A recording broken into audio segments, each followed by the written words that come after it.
नमस्कार फ्रेंड्स, आप सभी का वेलकम करती है आपकी अपनी होस्ट एंड दोस्त आरजे गुरप्रीत आपके अपने यस टीवी पर। और जैसे कि आप सभी को पता है कि मैं ढेर सारी बातें वीडियो के माध्यम से आप तक पहुंचाती हूं, ढेर सारी बातचीत आप सभी से करती हूं और आज भी एक खास बात आप सभी के लिए लेकर आई हूं।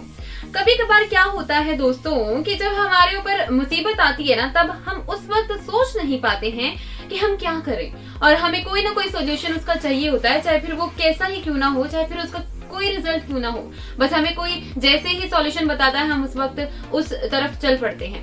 लेकिन कभी कभार ऐसे चलना, किसी के बताए रास्ते पर चलना बिना सोचे समझे हमारे लिए बहुत ही ज्यादा आगे रिजल्ट जो है उसका नुकसानदायक हो जाता है। एक बार क्या हुआ, एक राज्य था जहां पर बहुत सारे चूहे हो गए थे और उस राज्य के राजा को बहुत ज्यादा चिंता हो गई थी क्योंकि काफी ज्यादा चूहे जो है उस राज्य में आ गए थे। तो राजा बहुत परेशान था। तो राजा ने सोचते सोचते सोचते एक परेशानी में ही उसका हल निकाला बिना उसके रिजल्ट के कि मैं सभी सैनिकों को और सभी क्षत्रियों को एक एक बिल्ली देता हूँ। और उसमें महामंत्री वगैरह भी थे, सबको बिल्ली दी गई और बिल्ली के साथ बिल्ली को पालने का भत्ता भी दिया गया।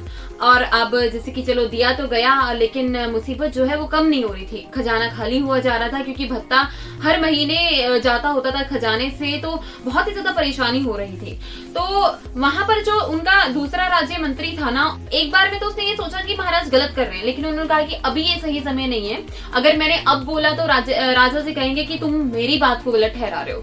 तो उसे थोड़ा इंतजार किया। तो राजा जी जब बहुत ज्यादा परेशान हो गए तो वो इंस्पेक्शन पर निकले, देखने निकले कि आखिर कहाँ पर प्रॉब्लम आ रही है।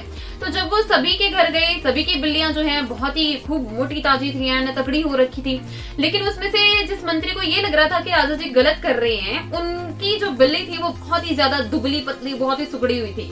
तो राजा जी ने बड़े ही अचंभित होकर उनसे प्रश्न किया कि भत्ता तो आपको भी दिया जाता है, लेकिन आपकी बिल्ली इतनी जो है मरी हुई सी क्यों है, आप क्या इसको कुछ खिला नहीं रहे हैं? तो फिर मंत्री जी ने आगे से ये बोला कि मैं इसको खिला रहा हूँ, मैं नहीं खिला रहा हूँ, ये खुद खा रही है।